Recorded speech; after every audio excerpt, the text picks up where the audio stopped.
достичь удалось, где есть проблемы. Но и сразу бы хотел сказать, что важнейшими, еще раз это повторю, важнейшими, безусловно, являются развитие самой экономики, инфраструктуры, демография, здравоохранение, экология, культура.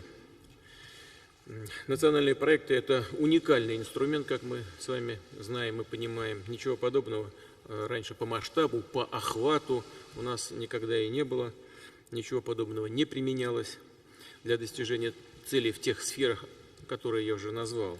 Сам факт запуска таких проектов говорит и о качественно возросших возможностях страны, о том, что нам нужно решать задачи принципиально нового уровня. Нужно и, что самое главное, можно. Мы в состоянии решать задачи такого масштаба. Еще в середине прошлого года началась подготовка, подготовительный этап к этой работе. Нужно было создать нормативную и методическую базу, запустить механизмы взаимодействия органов власти, бизнеса, граждан. На все это потрачено много усилий, много времени на это ушло. Сегодня, в конце года, можно подвести первые итоги реализации национальных проектов. Результаты, безусловно, есть.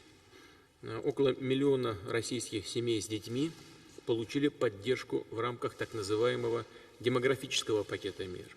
Это выплаты на первого и последующего детей, льготные ипотечные кредиты, погашение части ипотеки для многодетных семей. Реализуется масштабная ясельная программа. Мы вплотную взялись за решение этой важной, чувствительной проблемы для семей, для молодых мам. За 2 года ввели почти 54 тысячи мест в яслях. А уже в 2021 году должны полностью закрыть имеющийся здесь дефицит. Но напомню, что на 1 декабря текущего года очередь в ясли составляла 194 210 человек. На момент запуска программы с 1 января 2018 года это было 272 255 человек. Свыше 2000 школ в этом году оснащены высокотехнологичным оборудованием для образовательных программ и цифрового и гуманитарного профилей. Начался переход на новую перспективную модель сетевого школьного образования, когда обучение ведется с использованием инфраструктуры вузов, предприятий и технопарков. То есть объединяются, по сути, усилия всех вот этих структур. По всей стране запущена система профилактических медицинских осмотров. Причем впервые они включают обязательные обследования на онкологические заболевания. В текущем году около 60 миллионов человек прошли эти профосмотры. С опережением идет расселение аварийного жилья. Я уже об этом упоминал недавно в одном из публичных выступлений. В планах на год было расселить чуть более 8 тысяч человек. По факту новое жилье получили около 30 тысяч человек.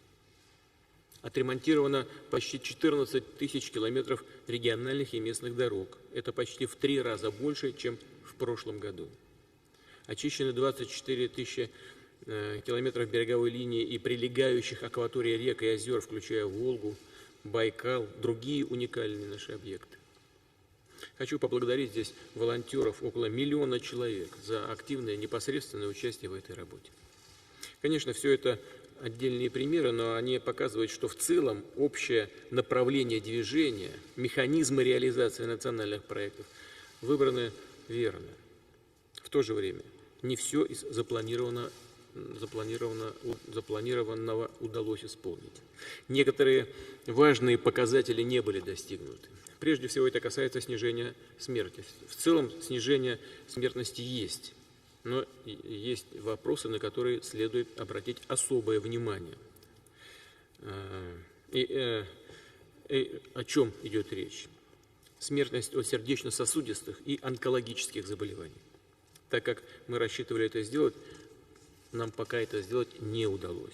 Но смотрите, за 10 месяцев текущего года смертность от болезней системы кровообращения составила 579,9 на 100 тысяч человек. Ожидали 575 за год. Так что близко очень, но все-таки целевой показатель не достигнут. То же самое по смертности от новообразований.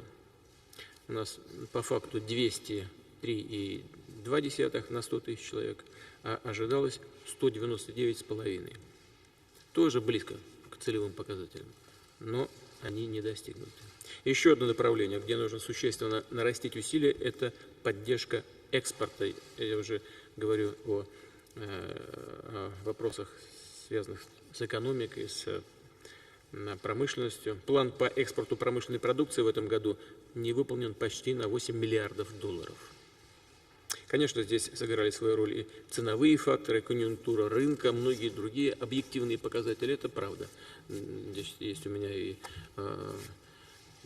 расклад, который дают эксперты, и правительственные эксперты, и независимые эксперты. Да, в значительной степени это по объективным обстоятельствам. Но все же это означает, что меры стимулирования экспорта должны быть более эффективными, основательными и просчитанными. И, конечно, самый главный, ключевой результат, которого нам предстоит добиться, это реальные перемены к лучшему в жизни людей. Перемены, которые почувствуют наши граждане. Не уверен, что у большинства людей сейчас есть такое ощущение. Об этом говорят и опросы общественного мнения различными структурами, в том числе и такими, которым мы с вами не можем не доверять. Это в том числе ФСО, Федеральная служба охраны. Итоги 1,5 лет работы позволяют выявить ряд системных проблем, и на них хотел бы остановиться подробнее. Первое – это сбои в перенастройке системы государственного управления. Мы впервые повсеместно в масштабах страны меняем работу органов власти, внедряем проектный подход, в основе которого достижение конкретных целей, результатов. Второе, под эти цели, под эти результаты сформулированы и задачи, мероприятия, которые мы должны реализовать для достижения этих целей. Ну и, наконец, выделены ресурсы именно под эти цели, назначены ответственные коллеги. Все вот это, вот такая работа у нас раньше в масштабах госпрограммы не проводилась никогда. Некоторые сотрудники федеральных органов на местах не привыкли так работать, но и практики такой раньше не было. Звучат предложения в этой связи скорректировать целевые показатели проектов. Хотел бы еще раз повторить. Мы не будем этого делать, потому что мы не должны снижать заявленную планку достижения тех целей, которые для себя поставили. Стоит только вот первый шаг сделать, и все это вниз поедет. Заниматься ревизией цели национального развития считаю нецелесообразным. Любые попытки подогнать показатели, чтобы работать так, как частенько мы работали, здесь не нужно, вредно и недопустимо. Еще раз хочу отметить, важнейший сквозной итог национальных проектов – это качественные изменения работы органов власти, новые современные подходы на всех уровнях управления. В этой связи вторая системная проблема – это пока еще недостаточное качество взаимодействия федеральных органов с региональными. Напомню, именно в субъектах федерации на местах решается основной массив задач национальных проектов. Есть проекты, где свыше половины затрат приходятся на региональный уровень. Именно здесь инвестируются средства. Вот тоже для справки. Доля расходов региональных бюджетов, но это, конечно, не чисто региональные деньги, это с учетом трансфертов из федерального бюджета, но тем не менее тратятся на местах. В нас в проекте «Безопасные и качественные автодороги» составляет 94%. Цифра приличная, 4,2 триллиона в целом. Жилье и городская среда 58%. Образование 57%. К сожалению, бывает так, что соглашение с регионами подписано, деньги выделены, и на этом федеральные наши коллеги в ведомствах считают отношения с коллегами в регионах завершенными. В конце года регион должен отчитаться, и все. Но думаю, что это неправильный подход. Хотел бы еще раз повторить. Федеральным властям нужно быть в постоянном контакте с коллегами из регионов, муниципалитетов, содействовать им в решении задач, приходить на помощь в трудных, нестандартных ситуациях. Необходимо каждодневное, заинтересованное сотрудничество, полноценное партнерство и готовность работать по-новому и более эффективно всем вместе. Третья проблема – это неритмичность финансирования нацпроектов, негибкость, я бы сказал, иногда и косность этого механизма. Напомню, на проекты выделяются беспрецедентные суммы. Только из федерального бюджета в этом году 1 триллион 750 миллиардов рублей. Однако коллеги из министерств и из регионов частенько говорят, что процедуры бюджетирования громоздкие и забюрократизированные. Ресурсы осваиваются неритмично, смещаются на конец года.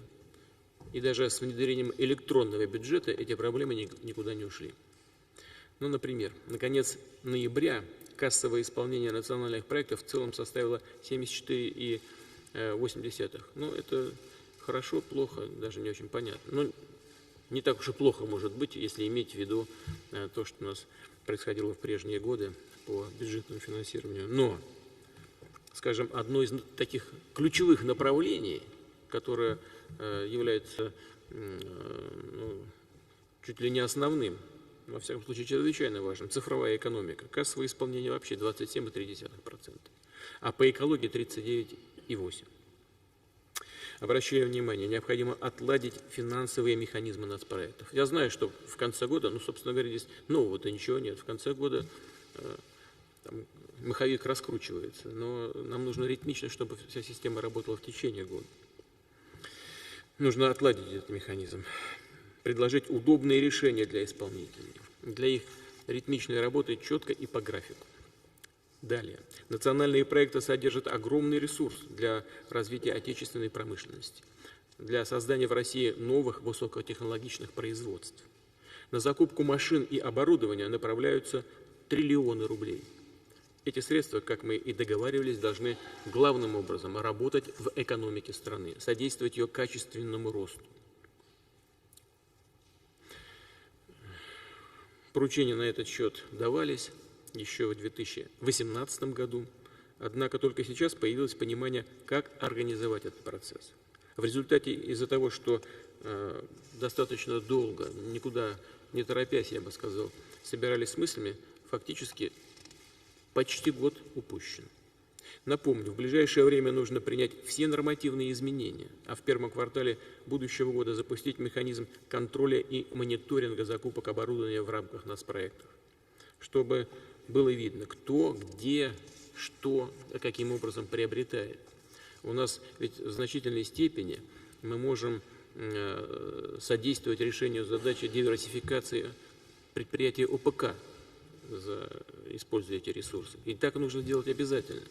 Ясно, что должна быть конкуренция. Ясно, что мы должны не забывать про наилучшие образцы, которые предлагает мировой рынок. Но при всех этих составляющих все-таки в первую очередь должны поддерживать своего национального производителя. Стимулировать выход на самые лучшие, эти самые международные образцы. С тем, чтобы, создав рынок здесь, способствовать тому, чтобы они выходили с своей продукцией на мировые рынки. А здесь нужно включать тот механизм, о котором я сказал уже в начале – поддержка экспорта. В центре внимания национальных проектов, безусловно, должны оставаться граждане, российские семьи, их интересы, потребности, решения проблем, которые остро волнуют людей. Повторю, далеко не везде, не всегда люди чувствуют результаты национальных проектов. Даже там, где эти результаты по факту есть. И об этом тоже говорят опросы. Но вот смотрите, это даже странно, да? Вот по данным опроса ФСО, в сентябре текущего года только 30,6% респондентов вообще ничего не знали о реализации национальных проектов. Ну как так может быть? Мы уж говорили на этот счет. Но давайте просто выделим отдельные средства на информационное сопровождение. Это важно на самом деле, потому что когда люди ничего не знают, они хуже ориентируются в том, что государство делает. И наоборот, когда люди погружены в эти проблемы, понимают, что происходит, тогда и обратная связь эффективнее работает. И нам тогда легче и с большим эффектом мы тогда корректируем свою работу в практическом плане. Вот, а в апреле текущего года таких опрошенных, которые ничего не знают о реализации, было 31,7%. Еще больше. Более того, существуют примеры, когда важнейшие решения приходилось пересматривать только потому, что их суть, смысл, пользу гражданам вообще не объясняли. А если люди спрашивали об этом, то практически ответов не получали. Имея в виду прежде всего ситуацию с оборотом отходов. Общение, постоянный контакт с гражданами и общественными объединениями обязаны быть в основе наших действий, и интересы людей в любой ситуации должны неукоснительно соблюдаться. Давайте будем иметь это в виду всегда в ходе нашей практической работы. Пожалуйста, слово Татьяне Алексеевне Голиковой. Уважаемый Владимир Владимирович, уважаемые коллеги, практически все ключевые параметры 4 курируемых мною нацпроектов выполнены, но есть сложности, выявившиеся в том числе в ходе практической работы. Вы уже отметили, Владимир Владимирович, что, к сожалению, не удалось добиться запланированного темпа снижения смертности. Но за 11 месяцев этого года, по предварительным данным, по сравнению с аналогичным периодом прошлого года, смертность населения сократилась на 29 тысяч человек. Уровень младенческой смертности, смертности от туберкулеза за 10 месяцев наименьший за всю историю Российской Федерации. Отмечу, что отчасти показатель смертности от сердечно-сосудистых и онкологических заболеваний, на которые вы обратили внимание, связан с неправильным кодированием ее причин в предшествующие периоды. С октября 2018 года правительство совместно с регионами начали выверку этих причин смертности, по итогам которой были установлены дефекты в кодировании, что было предметно рассмотрено на совещании у Дмитрия Анатольевича, и по этому поводу были приняты соответствующие решения. Здесь мы плотно взаимодействуем с коллегами из регионов, но еще раз хотела бы обратить внимание на важность заниматься этой проблемой и лично руководителей регионов, внимательно анализировать структуру смертности, причины и с учетом этого реализовывать и корректировать те мероприятия, которые реализуются в регионе. С учетом продолжающегося снижения рождаемости, связанного с демографическими процессами предыдущих периодов, сокращением числа женщин в возрасте от 20 до 29 лет с 2010 по 2020 год на 4,5 миллиона человек, сложившихся темпов снижения смертности, к сожалению, не хватило, чтобы сдержать естественную убыль населения. Сейчас естественный прирост населения фиксируется пока только в 18 регионах страны. Чтобы исправить ситуацию, реализуются меры по поддержке семей, принявших решение о рождении ребенка. По состоянию на 1 декабря нами достигнуты запланированные результаты по ежемесячным выплатам, которые в среднем позволили компенсировать до 50% доходов семьи, выпадающих в связи с декретным отпуском мамы. Жилищные кредиты по программе льготного ипотечного кредитования по ставке 6% получили 38,9 тысяч наших семей. Должна отметить, и вы на это тоже обратили внимание, что успешно реализуется задача по достижению к 2021 году 100% доступности дошкольного образования детей в возрасте до 3 лет. Несмотря на все сложности, связанные с большим количеством инфраструктурных проектов в регионах, запланированный на 2019 год показатель достигнут. За 11 месяцев удалось сократить очередь на 56,4 тысячи человек. Останавливаться на достигнутом мы не должны. Необходимо оперативно реагировать на демографическую ситуацию и не допускать образования очередей. Обеспечить прозрачность механизма формирования очереди в детские сады позволит информационные системы доступности дошкольного образования. И здесь мы впервые на законодательном уровне закрепили общие требования по формированию и ведению таких систем как на федеральном, так и на региональном уровне. Повышение доступности дошкольного образования решается не только путем инфраструктурных проектов, но и посредством создания дополнительных мест в частном секторе, что будет впервые реализовано при оказании федеральной поддержки и наравне с решением социальной задачи способствовать развитию предпринимательства в социальной сфере. Уже в 2020 году этот проект позволит сформировать в негосударственном секторе 63 регионов страны более 10 тысяч дополнительных мест.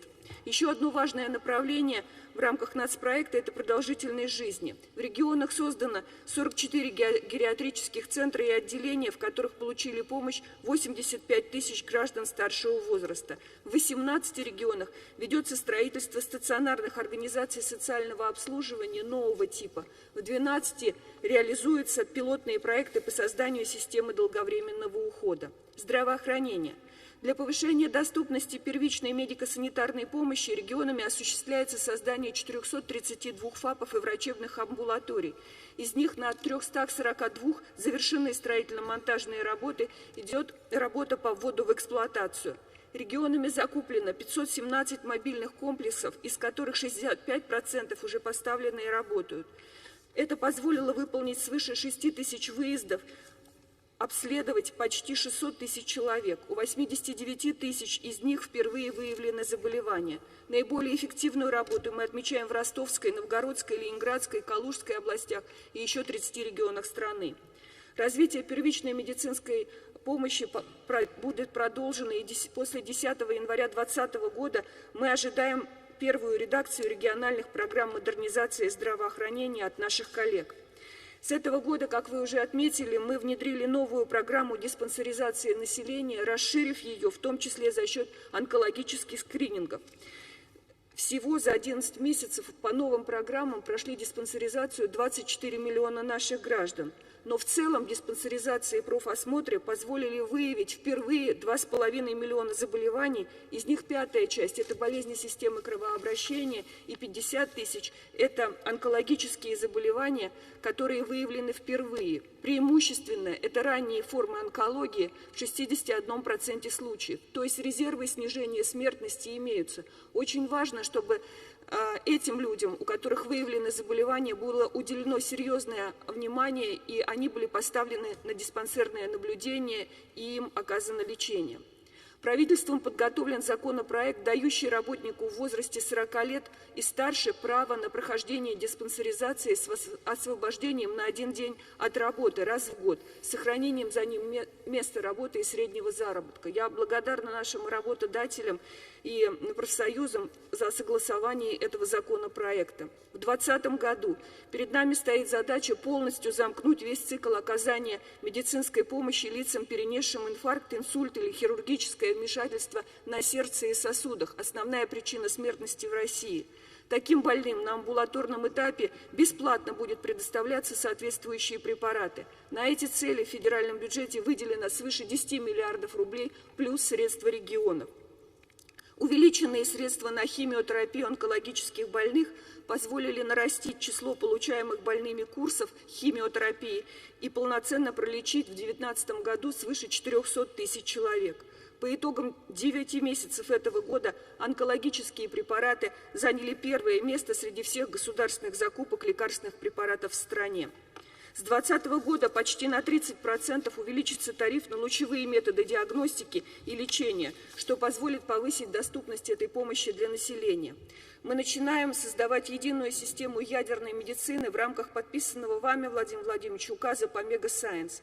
Все эти меры направлены на увеличение 5-летней выживаемости и снижение одногодичной смертности таких пациентов. Не могу не сказать, что, к сожалению, тревожной остается ситуация с кадрами. За 2019 год в медицинские организации пришло свыше 9 тысяч медицинских работников, в том числе 5 тысяч врачей. Однако одновременно столько же врачей ушло из системы по возрасту, личным мотивам и ряду других причин. Что предлагается сделать дополнительно к уже предусмотренным в нацпроектах мерах? У нас значительное количество врачей в частной медицине. Это более 86 тысяч человек, которых мы можем привлечь на работу в первую очередь с наиболее уязвимым населением, пожилыми гражданами. Такой проект стартует в 2020 году. Образование. Согласно указу, мы должны войти в десятку лидеров по качеству общего образования и обеспечить конкурентоспособность профессионального образования. И те результаты, которые мы сегодня фиксируют, дают нам основания быть уверенными, что это можно сделать.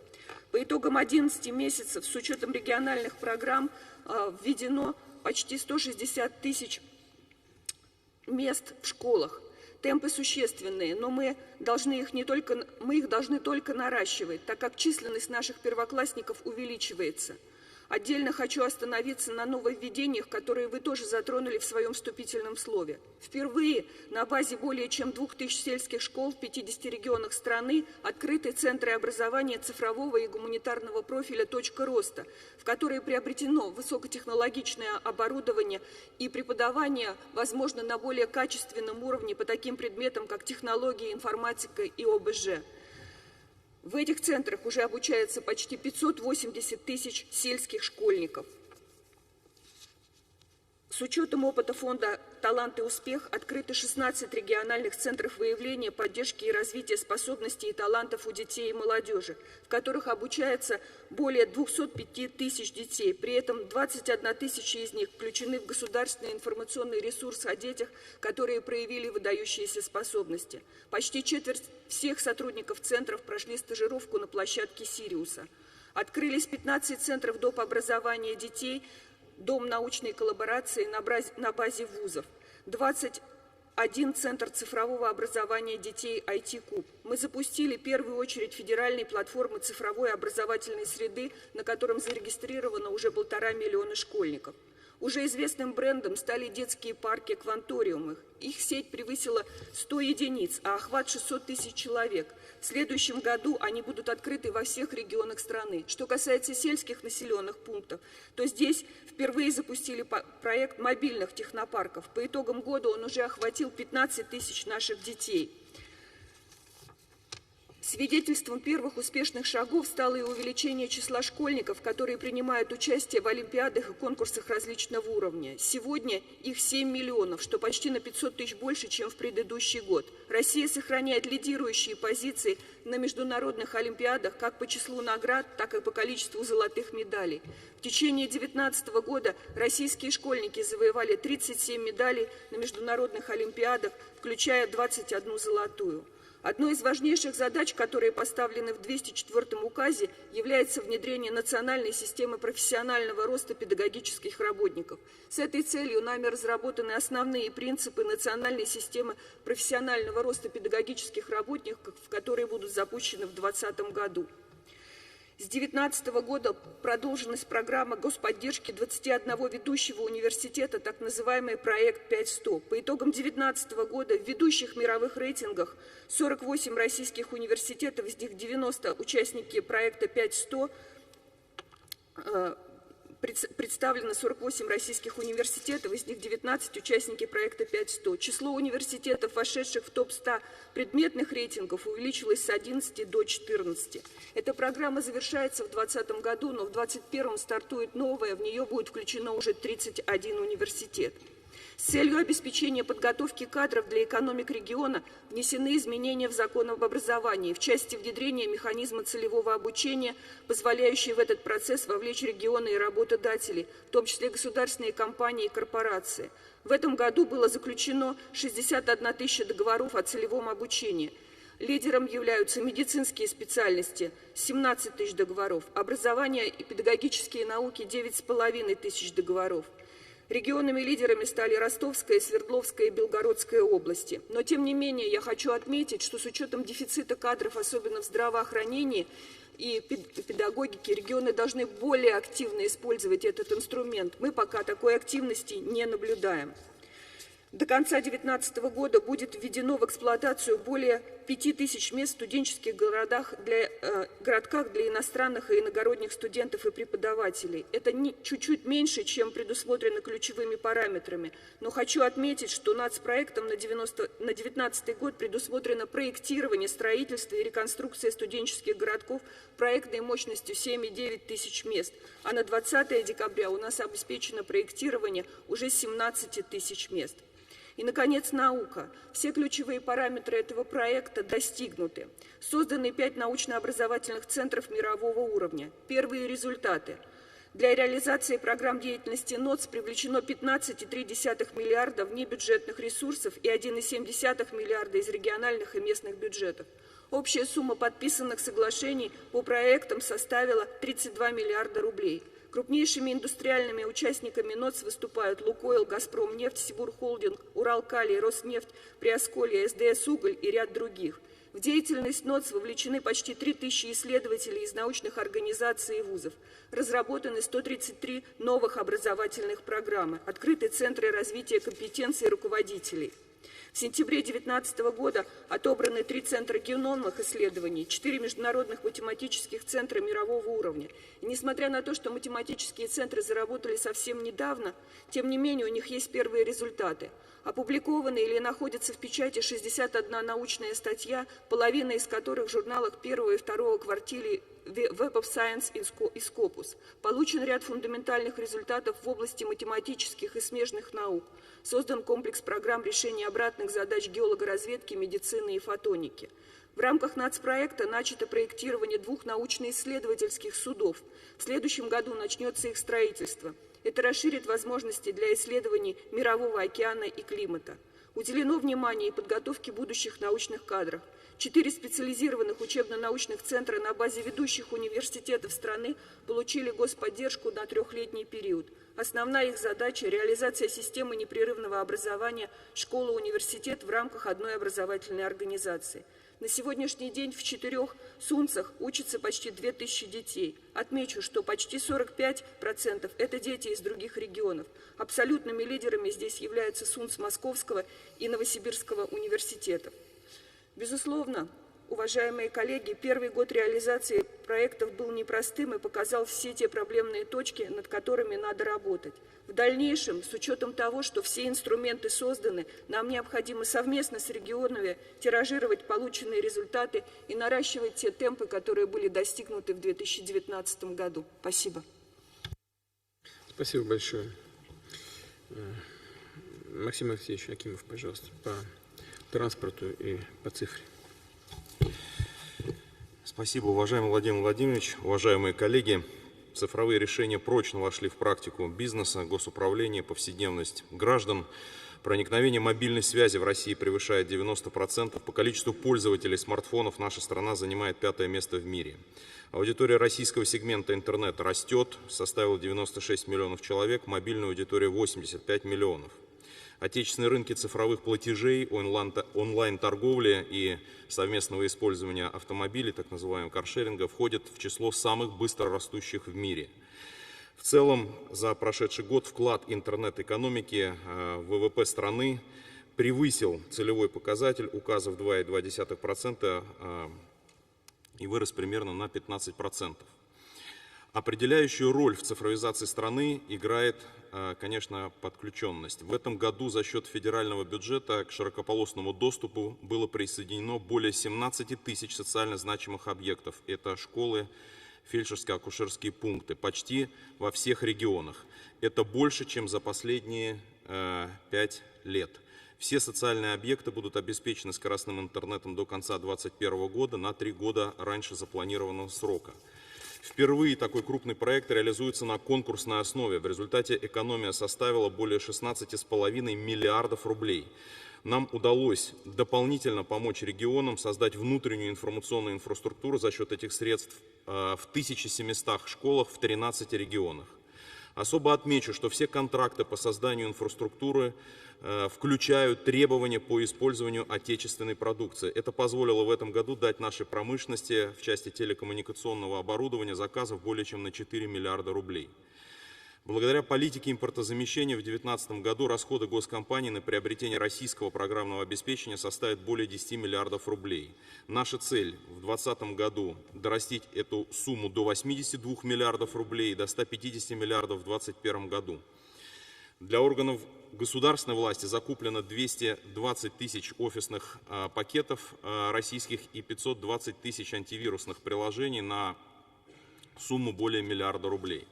Безусловно, в инфраструктуре проект столкнулся с сложностями. Хотел бы отметить, например, проект по полному покрытию федеральных дорог мобильной связью. Нам не удалось решить эту задачу из-за отсутствия решения по источникам питания в протяженных регионах, на удаленных участках. Непростая ситуация с выделением спектра для сетей связи 5-го поколения. Здесь будем искать решение, приемлемое как с точки зрения безопасности и развития прорывных сервисов, так и с точки зрения стоимости услуг для организаций и граждан. Оказываем целенаправленную поддержку развития талантливой молодежи и квалифицированных кадров. За этот год 17 тысяч детей прошли летние тематические смены в лагерях по направлениям математика и информатика. Это предусмотрено программой «Цифровая экономика». Более 4,5 миллионов школьников приняли участие во всероссийской акции «Урок цифры». Гранты на развитие программ преподавания информатики и математики получили 120 лучших региональных школ. На 10% увеличен объем бюджетных мест в вузах по информационным технологиям в 2019 году. Создаем систему массового повышения цифровой грамотности населения. 5000 человек из 5 пилотных регионов получили персональные цифровые сертификаты на повышение цифровых компетенций. В части цифровых технологий создан организационный механизм их развития. Утверждены дорожные карты по 7 сквозным цифровым технологиям, искусственному интеллекту, квантовым технологиям, стеку решений в области передвижной радиосвязи. С крупнейшими компаниями подписано соглашение о развитии высокотехнологичных областей со Сбербанком, корпорацией Ростех, Ростелеком, Росатомом и РЖД. Для реализации утвержденной в этом году вашим указом национальной стратегии развития искусственного интеллекта разработан профильный федеральный проект. Завершилась в первую очередь отбора технологических проектов для господдержки. Институты развития получили свыше 1000 заявок, 180 стартапов прошли конкурсные отборы, поддержаны грантами, 80 проектов получили субсидии на развитие промышленных цифровых решений. Госуслуги. За период реализации программы более чем в 2 раза увеличено количество оказанных услуг и почти в 3 раза вырос объем платежей через единый портал госуслуг. Недавно мы на нем зарегистрировали 100-миллионного пользователя. Работаем над реализацией одного из наших флагманских проектов электронного удостоверения личности гражданина и соответствующего цифрового приложения, который будет запущен в 2020 году. 25% госуслуг оказывается в цифровом виде. За год прирост составил 5%. Наша цель – перевести 90% взаимодействия граждан и бизнеса с государством в режим онлайн. Как и было поручено вами в послании Федеральному собранию, мы переходим от автоматизации отдельных услуг к оказанию сервиса по жизненной ситуации. Первый такой сервис заработал, это помощник ОСАГО для оформления Европротокола. В 2020 году планируем запустить еще 4 таких сервиса. Это исполнительное производство, трудовые отношения онлайн, социальная поддержка онлайн и поступление в ВУЗ. И, конечно, не могу не сказать о создании правовой архитектуры цифровой среды. Со следующего года начнется добровольный переход на электронные трудовые книжки. Узаконены цифровые права как новый вид имущества. Установлены правовые основы сбора средств через интернет для финансирования небольших проектов, так называемый краундфандинг. Отдельно хочу отметить, что Совет Федерации одобрил законопроект, позволяющий дистанционно нотариально удостоверять сделки. И также одобрен законопроект по электронной подписи, который в корне меняет архитектуру и повышает доверие к этому институту.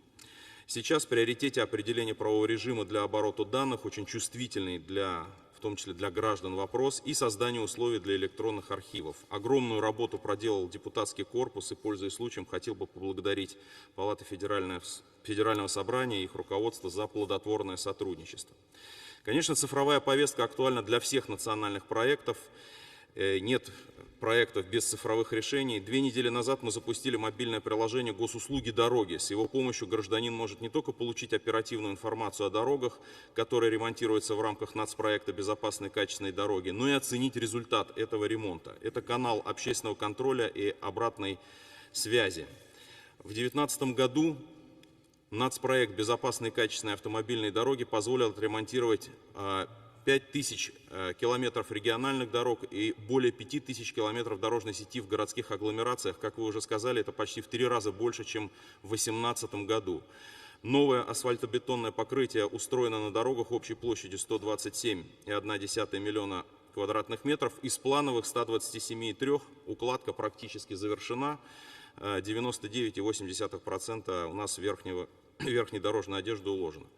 В рамках ваших поручений мы сформировали программу по строительству и приведению в нормативное состояние искусственных сооружений. Основной объем работ планируем выполнить до 2024 года. Протяженность аварийных мостов сократится минимум на 60%. Для ликвидации одноуровневых пересечений мы построим 170 путепроводов над железнодорожными путями. И, конечно, вся эта работа – это не только комфорт для автомобилистов, но и, безусловно, обеспечение безопасности дорожного движения. К 2024 году мы должны снизить смертность в результате дорожно-транспортных происшествий в 3,5 раза, до уровня, не превышающего 4 человека на 100 тысяч населения. И имеем и в этом году позитивную динамику с 12,4 на 100 тысяч в 2018 году, в этом году 11,7. На протяжении всего года у нас сокращалось количество погибших в дорожно-транспортных происшествиях. На 8,8% у нас погибло меньше людей за 11 месяцев этого года. Но, конечно, период таких быстрых побед, низковисящих фруктов закончился, и, конечно, от нас потребуются нестандартные шаги и усилия для достижения цели. Продолжаем технические мероприятия. Существенно увеличен парк патрульных автомобилей, более 4000 закуплено в этом году, 2,3 тысячи приборов контроля за состоянием дорожных сетей поставлено в соответствующие органы и организации. Более 5000 медицинских укладок, комплектов для оказания первой помощи поставлено органам безопасности дорожного движения. Почти половина всех ДТП на федеральных и региональных дорогах вне городов происходит при столкновении на полосах встречного движения. Мы реализуем новую программу мероприятий по разделению всех встречных потоков на 3- и 4-полосных трассах. На федеральной сети общая протяженность таких участков более 2800 километров, на региональной еще 1700 километров. Планируем завершить эту работу в 2022 году, разделив все участки 3- и 4-полосные участки на этих дорогах, там, где есть у нас встречные потоки. Уважаемый Владимир Владимирович, докладывая о таких разных проектах, как цифровая экономика и безопасные и качественные дороги, хотел бы отметить, что все реализованные мероприятия были направлены на повышение качества жизни населения, на безопасность, скорость и удобство. Безусловно, впереди большие задачи, не все удалось решить, но то, что мы выучимся на тех ошибках, которые мы допускали, вселяет в нас уверенность и оптимизм в том, что все задачи, поставленные указом номер 204, будут достигнуты. Спасибо. Спасибо. Максим Анатольевич, но все-таки почему исполнение такое 3-4% всего? И на 8,8 миллиарда рублей договора не заключены. В чем причина-то? Две причины, уважаемый Владимир Владимирович. Первое, у нас исполнение будет, конечно, значительно выше, потому что все контракты, это самые серьезные расходы по инфраструктуре, по подключению. Физически эта работа завершена. Сейчас идет приемка работы, это огромный объем документации, мы ее завершим в течение ближайших дней, соответственно, рассчитаемся за эти работы. Срок завершения контрактов – декабрь этого года. У нас, к сожалению, списки на весь период национального проекта по всем десяткам тысяч социальных объектов составлялись в течение этого года. Это заняло значительный объем времени, поэтому контракты мы в этом году заключили поздновато.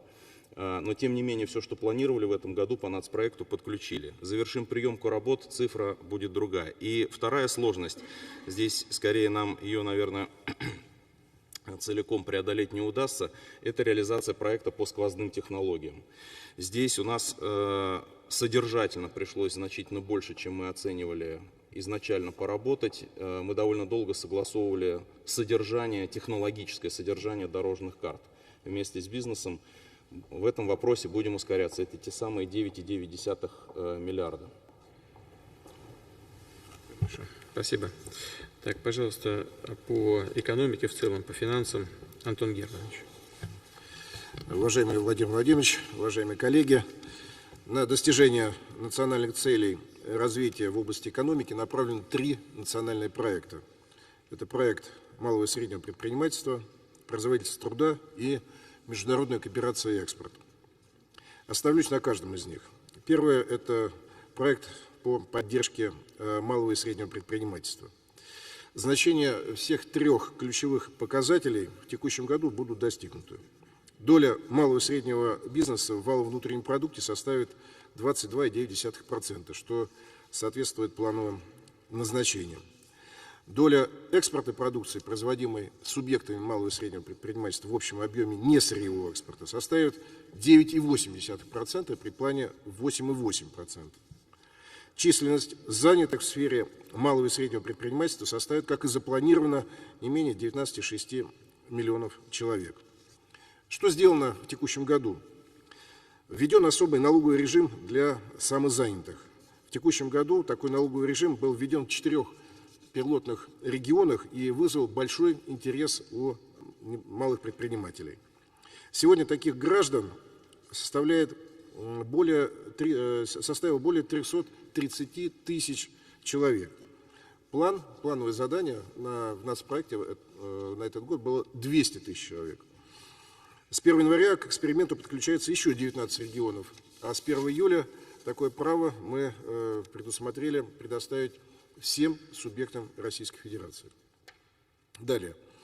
Расширен объем государственных закупок у субъектов МСП. В текущем году этот показатель составил 3,4 триллиона рублей, при плане 3 триллиона. Развивались центры «Мой бизнес». В них предприниматель может по принципу одного окна получить весь комплекс услуг по развитию своего бизнеса. В этом году такие центры заработали в 67 регионах. План – 20 регионов. Продолжалось развитие портала «Бизнес-навигатора» малого и среднего предпринимательства, позволяющего оценить востребованности бизнеса, рассчитать примерность сроковой окупаемости. Сервисами портала к настоящему времени воспользовались 1,3 миллиона субъектов МСП. Из них более 700 тысяч малых и средних компаний добились увеличения своего дохода и численности сотрудников. Это очень важно, и мы на следующий год ставим такую задачу, чтобы увеличился доход у более чем миллиона таких компаний. Перевыполнены планы по гарантийной поддержке. Выдана гарантия на сумму 280 миллиардов рублей, плановое назначение 120. Что не удалось? Не удалось выполнить тот финансовый показатель об объеме финансовой поддержки МСП. Гарантийная система плюс субсидирование процентной ставки, мы в рамках этих двух параметров должны были осуществить поддержку на сумму 1 120 миллиардов рублей. Оказали на сумму 750 миллиардов рублей. Но этот показатель не повлиял на достижение целей национального проекта. В течение года мы расширяли программу субсидирования процентной ставки, но это начало давать результат уже во второй половине текущего года, и мы уверены, что в следующем году этот показатель, те меры, которые мы приняли, сработает на расширение числа МСП, получающих льготные кредиты. Какие планы на 2020 год? Мы планируем увеличить количество предпринимателей, получающих поддержку в виде льготной ставки по кредитам, в том числе путем внедрения онлайн взаимодействия при получении таких кредитных средств. Будет развиваться институт самозанятых, и будут предоставлены все меры поддержки таким гражданам, как и меры, оказываемые обычным малым и средним предпринимателям. Будем принимать меры по акселерации субъектов МСП, введению льготного налогового периода при переходе предприятий с категории МСП к обычным режимам. Сегодня на правительстве мы рассмотрели соответствующие законопроекты и внесем его в Государственную Думу. Второй нацпроект – это производительность труда и поддержка занятости. Все три ключевые показателя выполнены. Речь идет о росте производительности труда на средних и крупных предприятиях, базовых несырьевых отраслях экономики. План по производительности труда был 101,4%. По прогнозам он должен быть выполнен и будет выполнен. Второй показатель – это вовлечение регионов в нацпроект. Результат – 81 субъект при плане 29 регионов. Проведено 8 региональных совещаний по производительности труда, в том числе на конкретных предприятиях. Вот в Туле, например, мы проводили мероприятия на целом ряде заводов. Вот, предположим, Тулумашзавод за время участия в программе увеличил производительность труда за 2 с небольшим года на 48%. Тулэлекропривод на 25%. Целый ряд других компаний региона также смогло увеличить производительность труда. Вовлечение предприятий в нацпроект. Какой результат? 1125 предприятий при плане 958. Поэтому на этот год у нас показатели выполнены. Что сделано в текущем году?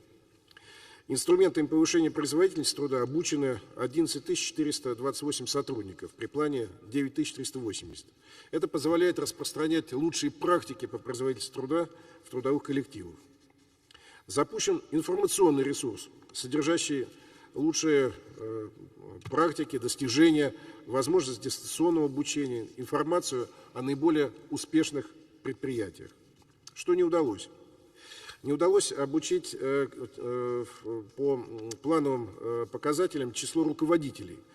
Мы обучили 2000 человек при плане 3,2 тысячи. Ну, будем догонять в следующем году. Какие задачи на следующий год?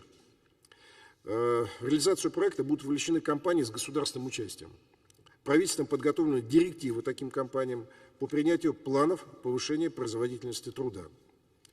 Показатель производительности труда мы планируем учитывать в качестве условия предоставления мер государственной поддержки и уверены, что это также позволит нам эффективно сработать по достижению показателей следующего года.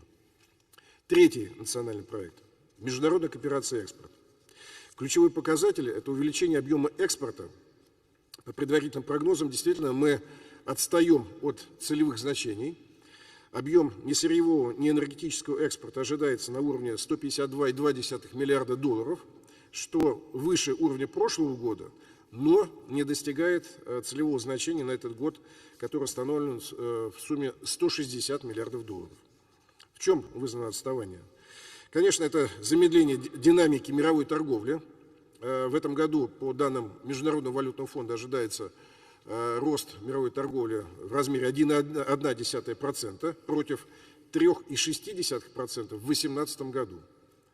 А также снижались и мировые цены на экспортируемую нашей страной продукцию, в первую очередь металлургическую, химическую, продукцию лесной промышленности.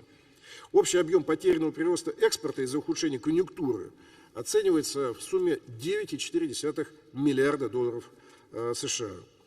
В этих отраслях, тем не менее, что важно, отмечен прирост физических объемов от 2 до 5%, который, тем не менее, был нивелирован более низкими ценами на эту продукцию. Что сделано в 2019 году? Первое – это упорядоченные меры государственной поддержки участников проектов в рамках реализации корпоративных программ повышения конкурентоспособности. Мы приняли новый инструмент стимулирования и поддержки экспортеров. Заключено с предприятиями около 360 соглашений при плане 250. То есть многие предприятия изъявили желание брать на себя планы по экспорту и, соответственно, государство оказывает им поддержку.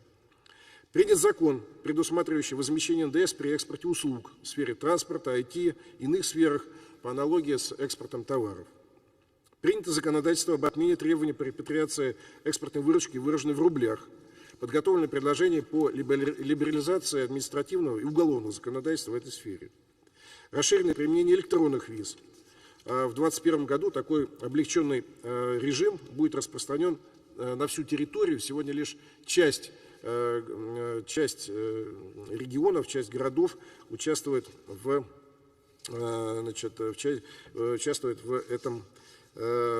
этой мере, то есть применяет электронные визы. В 2020 году запустим программу поддержки патентования. Будут модернизированы опорные лаборатории, которые освободят бизнес от необходимости проводить испытания своей продукции за рубежом. Разработаем 10 страновых планов действий по продвижению российского экспорта за рубежом.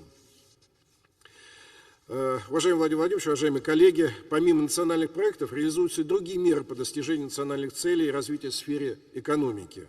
Ключевой фактор здесь – это повышение инвестиционной активности. И в этом направлении в текущем году сделано несколько важных шагов.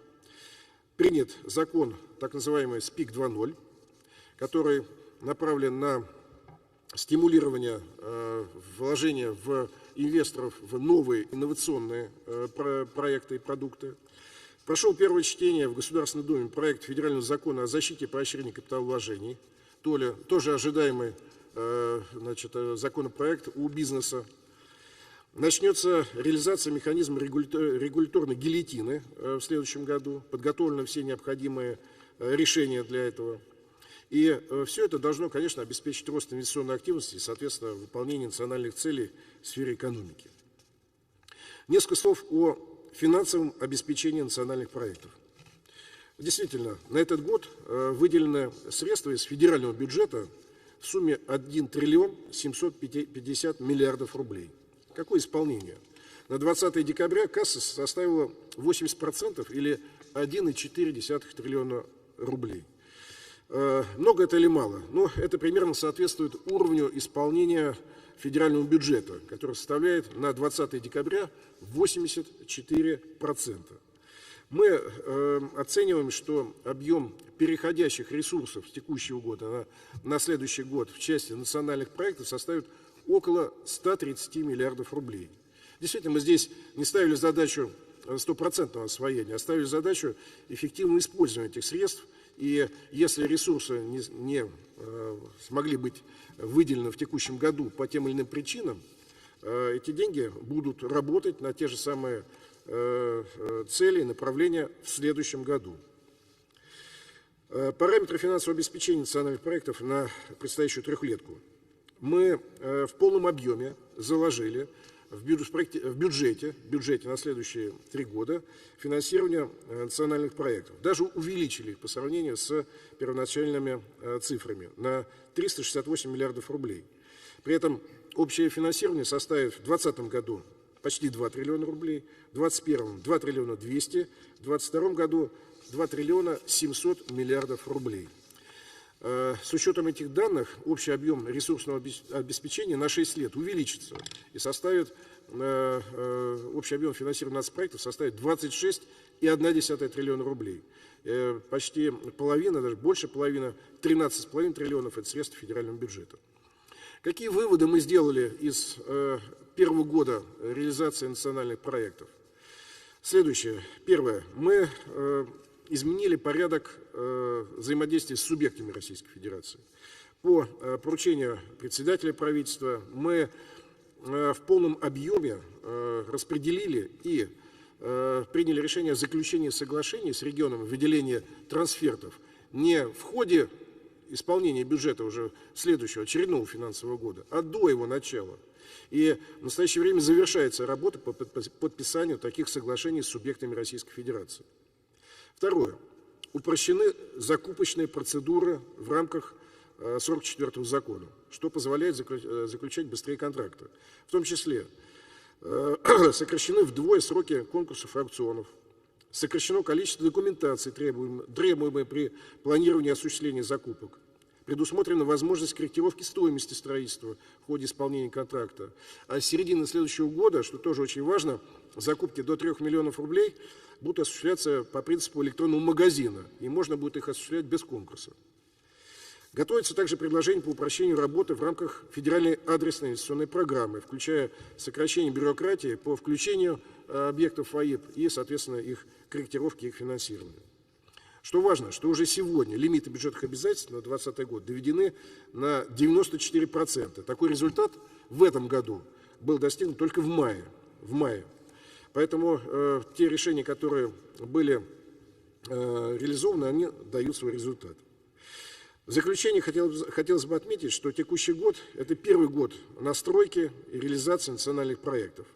В течение года мы наблюдаем ускорение экономического роста по мере активизации реализации национальных проектов. И действительно, если экономика у нас росла в первом квартале темпами 0,5%, во втором квартале 0,9%, в третьем квартале уже можно говорить о показателе 1,7%, в октябре 2,3%, в ноябре 1,6%. То есть мы выходим на выполнение запланированных темпов экономического развития в текущем году. Таким образом, реализация национальных проектов с иными мерами экономической политики обеспечит достижение запланированных показателей в сфере экономики. Благодарю за внимание. Я не буду комментировать в целом, хотя у меня есть пару вопросов, конечно, но еще раз хотел бы обратить внимание на что. Ну, смотрите, мы когда выходили на необходимость реализации создания и реализации нацпроектов, мы пошли на ряд решений, связанных впрямую или не впрямую с увеличением фискальной нагрузки. Исходя из того, чтобы направить высвобождаемые или полученные нами ресурсы на ключевые направления развития. И если мы из экономики эти ресурсы вынули в результате повышения фискальной нагрузки, а назад эти средства в ключевые элементы развития не вернули, то негативный эффект от наших действий, он очевидный, потому что мы из экономики забрали часть этих денег. А вот положительный, он либо его нет, либо он отстает, либо он не в ожидаемых нами параметрах появляется. Поэтому здесь дисциплина работы, она крайне важна, иначе мы можем дискредитировать саму идею нас проекта и связанную с этим всех наших действий.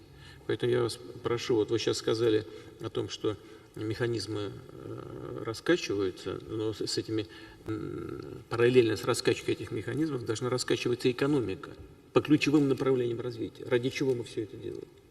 Мы многократно уже вот в ходе работы текущей к этому возвращались, и я бы очень хотел, чтобы вот наши разговоры не повисли в воздухе, не повисли в воздухе, чтобы эта работа шла. Но это общее такое замечание. А теперь вы упомянули про СПИК 2.0. Мы вот с Дмитрием Николаевичем тоже на этот счет разговаривали. Главное, чтобы вот эти наши новые правила не убивали бы конкуренцию, но в то же время способствовали бы развитию промышленности, ее основных отраслей на национальной базе, чтобы требования к локализации они не снижались от года к году, а наоборот обоснованно, но все-таки держались на известном уровне. У вас есть в этой связи какие-то комментарии? Тот механизм, который предусмотрен законопроектом под названием СПИК 2.0, предусматривает как раз локализацию на территории Российской Федерации, основная задача локализации на территории Российской Федерации новейших современных технологий, которые в настоящее время отсутствуют. И все правила, подзаконные акты, которые в настоящее время подготовили в исполнении этого закона, они эти требования предусматривают. Не только физическую локализацию производства, но и юридическую локализацию на территории Российской Федерации прав интеллектуальной собственности. Это все новым законопроектом предусмотрено, Владимир. Хорошо, спасибо большое. Так, пожалуйста, Ольга Юрьевна. Уважаемый Владимир Владимирович, уважаемые коллеги, о федеральном проекте «Спорт. Норма жизни». Его целью была популяризация здорового образа жизни и вовлечение в систематические занятия физической культуры и спорта граждан Российской Федерации. Наш целевой показатель к 2024 году 55% населения России. На сегодняшний день наша цифра 39,8%, это 54,4 миллиона человек.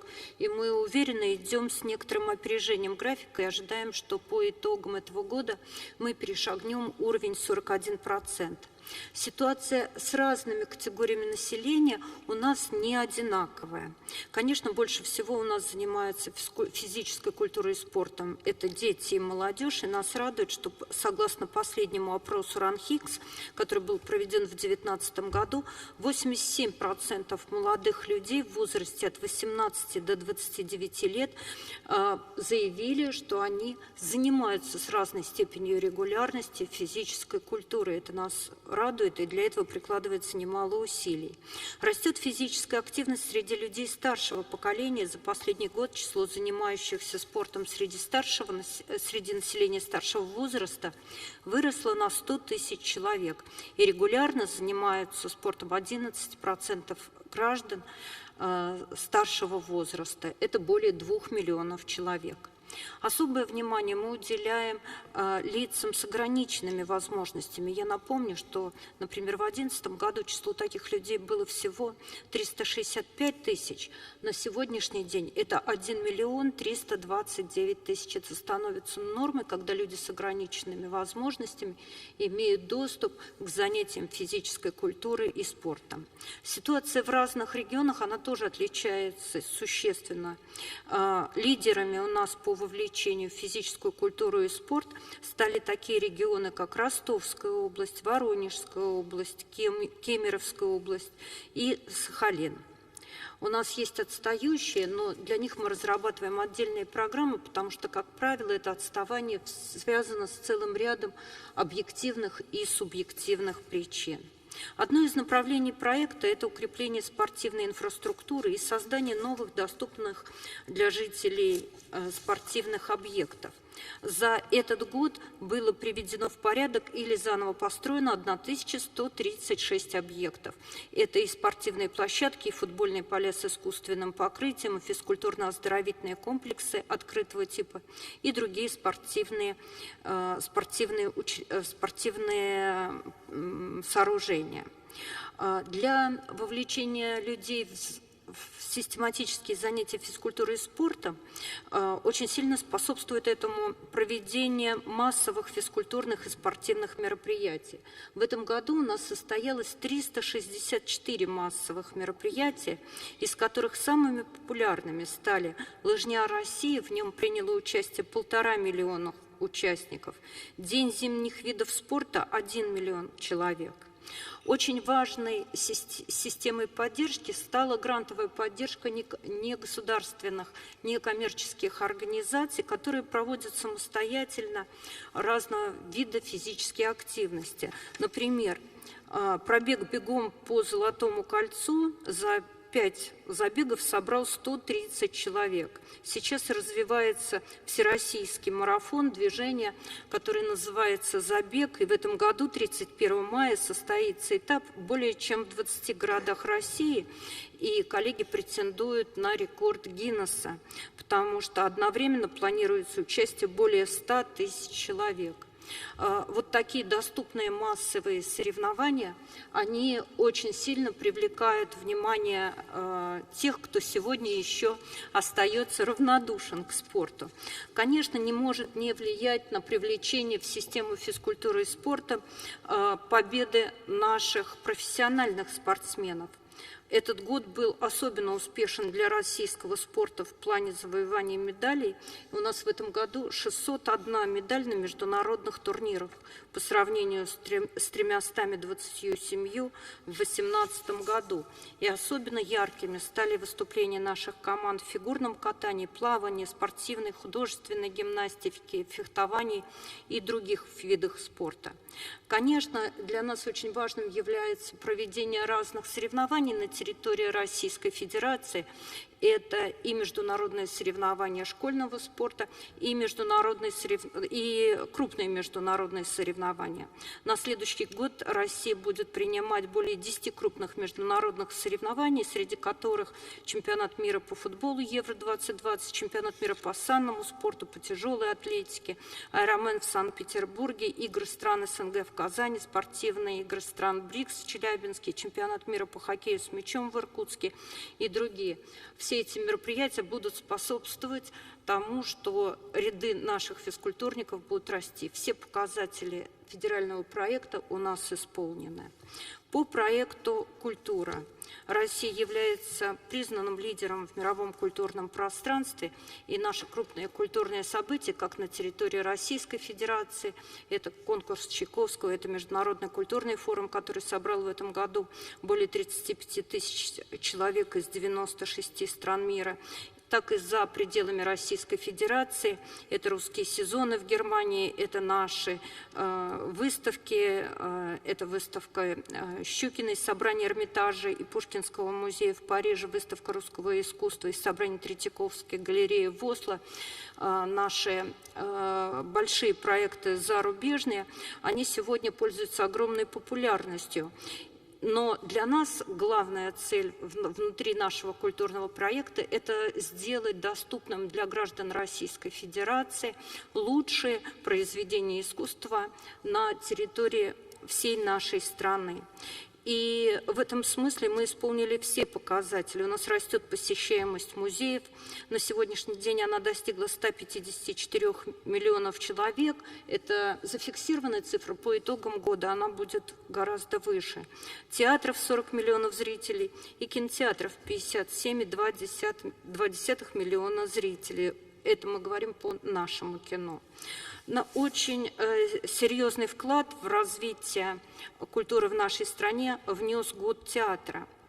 И такие крупнейшие мероприятия Года театра, как Театральная Олимпиада и Театральный марафон. Для нас было важно, что изменилось пространство, охват театральными мероприятиями нашей страны. Во всех 85 регионах России прошел Театральный марафон, и его участниками так или иначе стали 7 миллионов человек.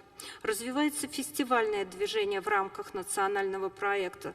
Набирают силу такие проекты, как Транссибирский арт-фестиваль, Международный дальневосточный фестиваль Мариинский, фестиваль русской оперы в Астрахани, Международный большой детский фестиваль, фестиваль «Русский Алла» – это Карелия, фестиваль Дмитрия Хворостовского – это Красноярский фестиваль, «Звезды на Байкале» и еще целый ряд проектов, которые делают нашу культуру, лучшие образцы нашей культуры доступными во всех уголках нашей страны. Одной из ключевых задач Года театра было создание культурной среды для детей. И у нас запланировано приведение в порядок во многих регионах России именно детских театров. В программу вошли 40 театров. И сегодня хочется отметить, что у нас завершены работы по 2, как и было запланировано. Чувашский государственный театр юного зрителя и театр кукол в Мурманске были торжественно открыты после ремонта и уже в канун Нового года принимают первых посетителей.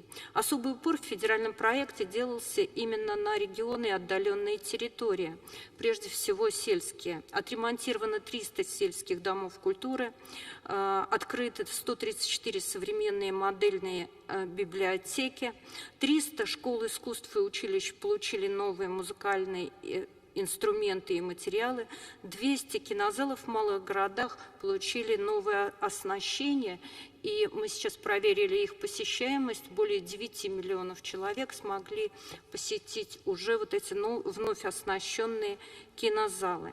Для нас очень важна система подготовки в культуре. 14 тысяч работников отрасли прошли переобучение в центрах непрерывного образования и квалификации. И у нас были реализованы проекты, предусмотренные национальным проектом культуры, такие как, прежде всего, создание национального молодежного оркестра, которые сыграли такую серьезную роль в развитии и становлении наших кадров. Например, Национальный молодежный оркестр не просто состоялся как проект, а он уже реализовал 40 выступлений, и, как я уже говорила, он на следующий год у нас будет закрывать русские сезоны в Париже. В рамках национального проекта по вашему поручению, Владимир Владимирович, создаются 4 крупных культурных центров во Владивостоке, Калининграде, Кемерово и Севастополе. На следующий год мы ожидаем открытия образовательных комплексов во Владивостоке и Калининграде, но стройка у нас идет своим чередом в рамках тех планов и графиков, которые установлены. Одновременно у нас набраны во всех регионах названных дети, и они уже приступили к обучению на арендованных площадях и в арендованных помещениях.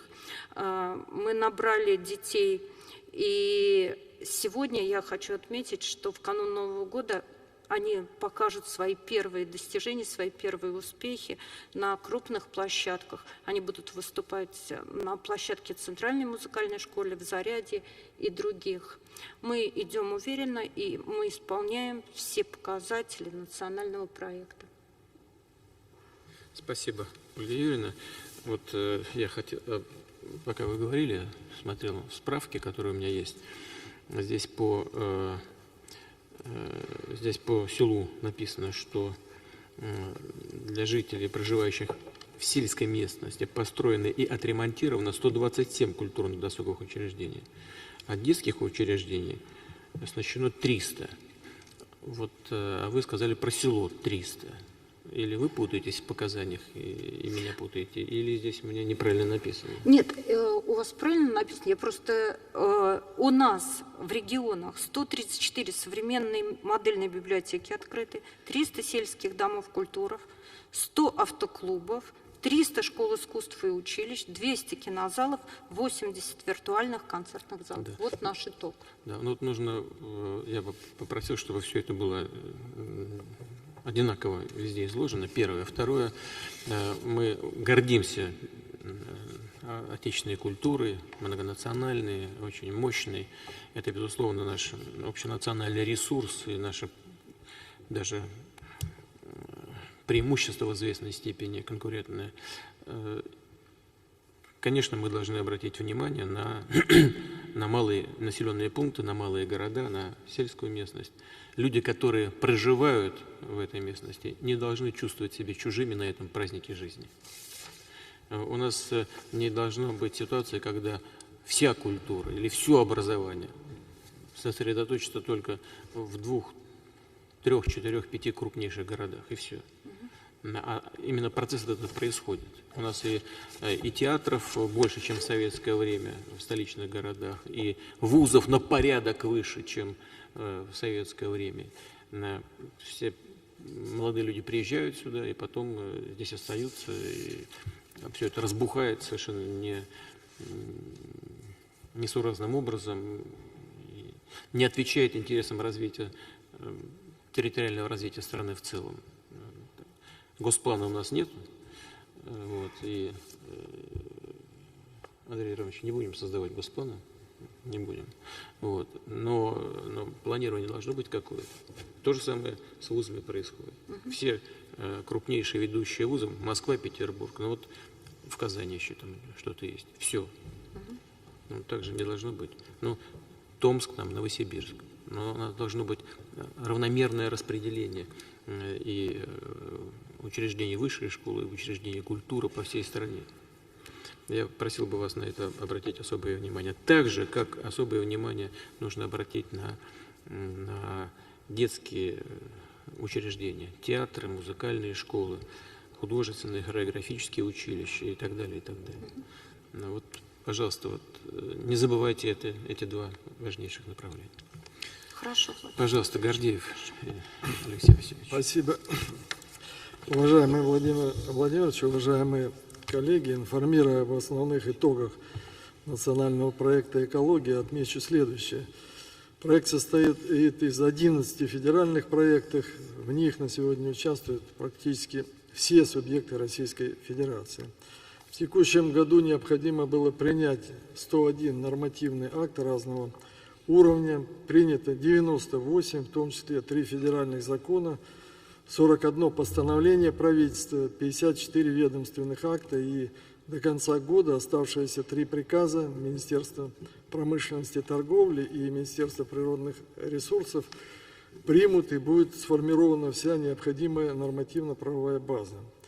В 2019 году из 23 ключевых параметров нацпроекта будут выполнены 22. Были трудности, связанные с выдачей комплексных экологических разрешений. Это новые документы в нашей стране. В первый год реализации федерального проекта внедрения наилучших доступных технологий планировалась выдача промышленным предприятиям первых 15 комплексных экологических разрешений. Росприроднадзор подтвердил, что до конца года будут выделены все 15 разрешений в соответствии с представленными заявками от промышленных предприятий. Единственный показатель, который не удалось полностью достичь в этом году, это сокращение объемов сбросов сточных вод в рамках федерального проекта сохранения озера Байкал. Мероприятие реализуется Минстроем России совместно с регионами и предполагает строительство и модернизацию очистных сооружений. В ходе реализации проекта возникла необходимость корректировки технологических решений, так как они устарели. В этой связи пусконаладочные работы на ряде объектов будут произведены при наступлении положительных температур, то есть во втором квартале 2020 года, и это обеспечит выполнение установленного показателя. В целом, старт национального проекта «Экология» был непростым, но удалось сделать главное – запустить и сделать необратимым так называемые зеленые преобразования в стране и прежде всего в экономике. Это прослеживается на примере всех федеральных проектов, и по ряду проектов к концу первого года реализации ожидается перевыполнение показателей. Например, в срок и с перевыполнением показателей реализуется федеральный проект сохранения уникальных водных объектов. Более чем в 10 раз превышен показатель протяженность очищенной береговой полосы по уникальным водным объектам, очищено более 20 тысяч километров, и это стало возможным в первую очередь за счет масштабного вовлечения волонтеров, различных общественных организаций и граждан.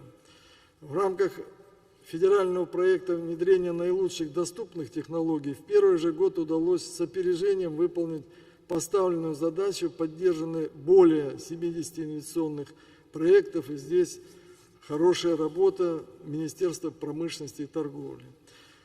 Сложная работа проводится в рамках федерального проекта «Комплексная система обращения с твердыми коммунальными отходами», о чем вы, уважаемый Владимир Владимирович, отметили. По сути, с нуля создается новая отрасль экономики. Хотя показатели нацпроекта перевыполнены, предусматривалось создание около 3 миллионов тонн мощностей по обработке твердых коммунальных отходов и 2 миллиона 280 тысяч тонн мощностей по утилизации. Как я уже отметил, перевыполнено по обработке вдвое. В регионах введено в эксплуатацию 45 тонн флот у министерств и ведомств, и настроить их на конкретный результат, что является залогом выполнения всех показателей 2020 года. Спасибо за внимание. Алексей Васильевич, вы сейчас сказали достаточно подробно рассказали о создании нормативно-правовой базы, что очень важно. Без этого отрасль, создаваемая в значительной степени заново, отрасль работать, конечно, не может. Это очевидный совершенно факт. У нас создан федеральный оператор, созданы определенные территории свыше 200, 260 или 280, и региональные операторы созданы. Все это очень хорошо. Вот здесь я тоже читаю, выдано первые 7 комплексных экологических разрешений, что очень важно. В 24-м... 15 будет выдано. Да. Хорошо. Хорошо. Значит, к 2024 году 300 отечественных предприятий, являющихся загрязнителями, будут работать по новым правилам и так далее. Развернута поддержка внедрения наилучших доступных технологий. Тоже очень хорошо. Выбросов насколько мы уменьшили в атмосферу. Вот что самое главное. Результат-то какой практически? Выбросы уменьшились или нет? Конечно, Владимир Ильич. Ну, вот об этом надо бы и сказать. Это же самое главное. Владимир Ильич, мы делали не доклады, а короткую информацию. Что-что? У нас задача была сделать сжатую информацию, а не развернутые доклады. Алексей Васильевич, мы с вами давно знакомы, вы очень опытный человек. Сжатая информация должна была бы или завершиться ключевым вопросом, или ответом на ключевой вопрос, или должна быть начата с этого. Практический результат какой от всех наших бумажных волокит и правильных решений в бюрократической сфере? Результат какой для граждан? То же самое, кстати говоря, и в медицине, то же самое в других отраслях. Ведь мы же с вами, я вот ко всем хочу сейчас обратиться, дорогие друзья. Мы же с вами об этом много раз говорили. Отчетность, она важна.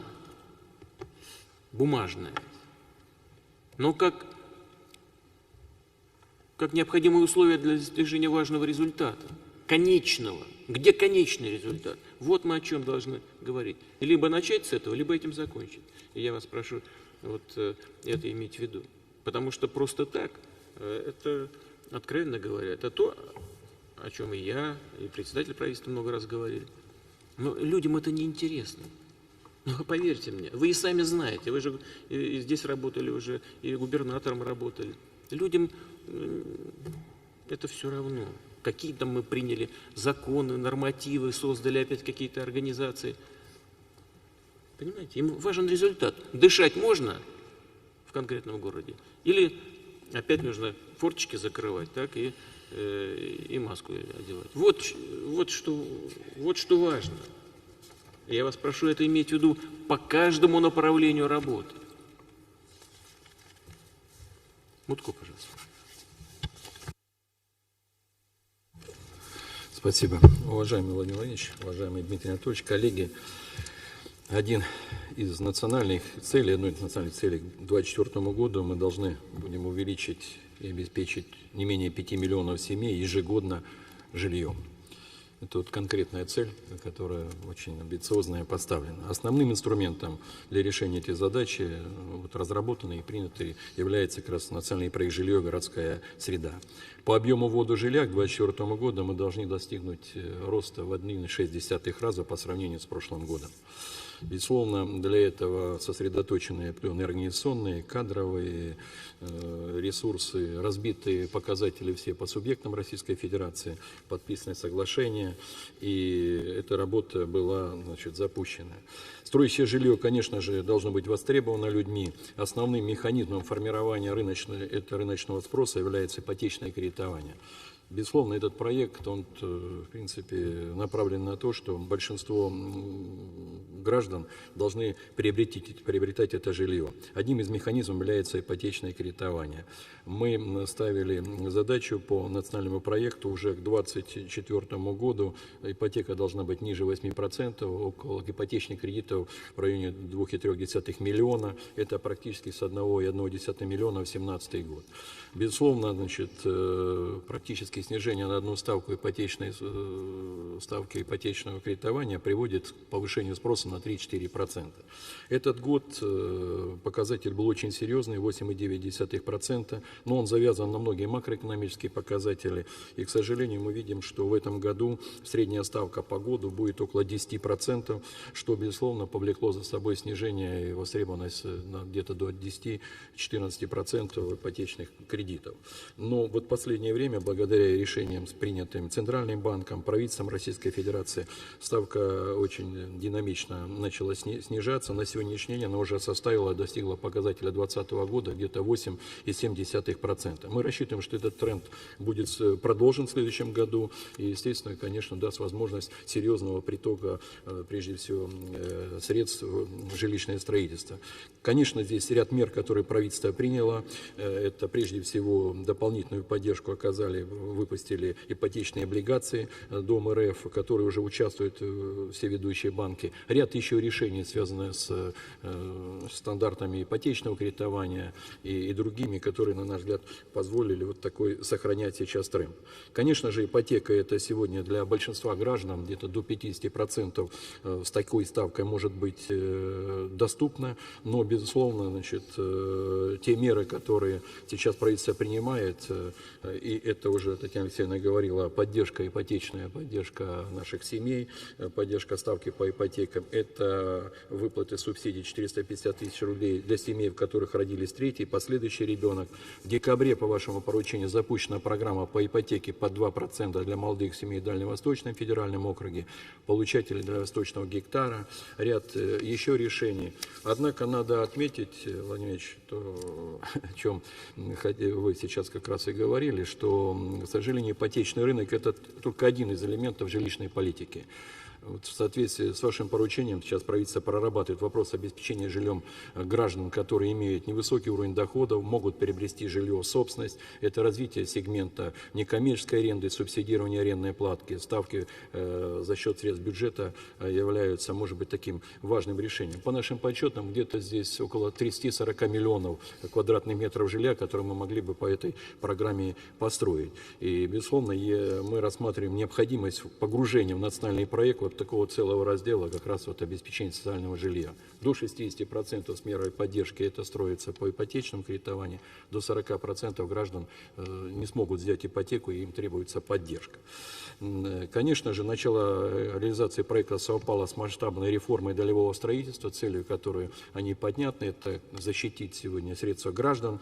И мы, естественно, делали все для того, чтобы не допустить снижения темпа строительства, не допустить резкого роста цен на жилье. Совместная работа здесь была серьезная проведена с Государственной Думой, Банком России и регионами нашей страны. И нам удалось, на наш взгляд, сделать плавный переход на новую модель финансирования жилищного строительства. Сегодня с использованием проектного финансирования уже строится около 26 миллионов квадратных метров.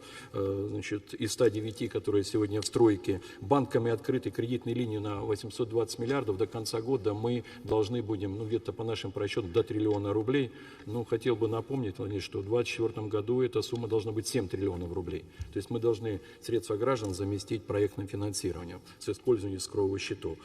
Темпы такие неплохие, и надеемся, что так и будет продолжаться. Здесь значительный вклад в достижение обеспечения этих полномочий и создания такого конкурентной среды было создание в жилищной сфере такого жилищного банка Дом РФ, который правительство сейчас докапитализировал, он уже выходит в лидеры проектного финансирования жилищного строительства. Рассчитываем в ближайшие годы, что он выйдет на объемы в 1 триллион рублей. В этом году прогнозируется, несмотря на все сложности и перехода, и первые полугодия замедления кредитования, и достаточно высокие ставки по ипотеке, в целом мы рассчитываем до конца года ввести 80 миллионов квадратных метров жилья. Это сегодня немножко мы не достигаем тех показателей, ставим, но это выше, чем практически на 9%, чем в следующем году. И это больше, чем, скажем, В предыдущем году. Предыдущий год. В предыдущий год мы ввели 75,7 миллиона. Это больше, чем в предыдущем году. Да. Не в следующем году, а в предыдущем. Вы говорите. Извините, это будет где-то больше, чем предыдущий год, но рассчитываем, что то жилье, которое сегодня на стройке, позволит нам и следующий год такие же темпы сохранить. Для выполнения показателей национального проекта нам нужно будет со следующего года и увеличивать темпы строительства. И мы сейчас ввели единую информационную систему жилищного строительства, видим каждое разрешение, каждый дом, и, конечно, можем разложить все жилье до 2024 года по темпам ввода. И к 2022 году мы планируем для того, чтобы вводить где-то 70-80 миллионов квадратных метров жилья, нам необходимо, конечно, готовить новые территории и площадки для строительства. С коллегами-губернаторами мы на эту тему подробно и вам докладывали в Татарстане на Совете. Сегодня эта программа «Стимул» для подготовки земельных участков всего 22 миллиарда рублей. Она очень востребована. На следующий год у нас практически на 200 заявки с объектов Российской Федерации. Эта программа «Стимул» финансирует и стимулирует всего до 8 миллионов квадратных метров жилья. Конечно, потребности в инфраструктуре, новых территориях, она очень огромная. Мы подробно на последнем президиуме председатель правительства проводил видеоконференцию вместе с субъектами. Эта тема, конечно, звучала. Поэтому, конечно, мы рассчитываем при корректировке бюджета 2020 года рассмотреть вопрос увеличения финансирования инфраструктуры, прежде всего, и социальной инфраструктуры для новых микрорайонов. Большой потенциал роста есть у сегмента индивидуального жилищного строительства. Без него мы, конечно, показателей здесь не достигнем. Сегодня мы видим, что это около 35 миллионов квадратных метров жилья.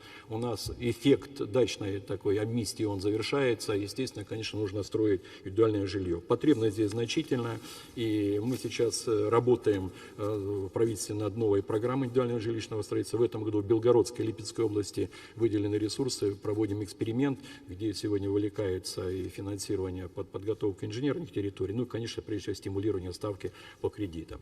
В этом плане рассчитываем со следующего года эту программу запустить. допустить. Вот такие меры, значит, на наш взгляд, позволят решить, вот, скажем, вопросы увеличения темпов строительства. Еще важная мера, конечно, это то, что жилье строится в 20 крупных агломерациях, и это 80% жилья строится здесь. И здесь ни с кредитованием, доступности кредитов проблем нет, но малые регионы, города, где маржинальность очень низкая у застройщиков, конечно, у нас возникают проблемы с началом строительства.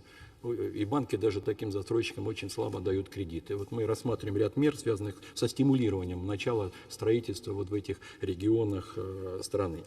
Конечно, отдельная задача расселения людей из аварийного фонда, она также влияет на обеспеченность людей жильем, качественным жильем. Вы об этом сказали в вступительном слове. Мы действительно перевыполнили цифры, но они в этот год всего небольшие показатели бы поставили. Но учитывая опыт большой, который был до этого, нам нужно будет до 2024 года расселить до 10 миллионов квадратных метров жилья. Вместе с парламентом принят закон, который правительство внесло, который дает возможность новые механизмы применить к расселению из аварийного фонда и дать возможность субъектам Российской Федерации, которые выполнят программу, которую мы приняли, то есть жилье, которое поставлено до 1.17 года раньше, дать возможность им дополнительными финансами и, значит, продолжать эту программу. Закрепили использование освободившихся земельных участков для целей, не связанных со строительством, запретили под расселенным домом использовать под коммерческие цели только социальной инфраструктуры. Ряд еще мер, дающих возможность более современные механизмы применять по расселению аварийного фонда.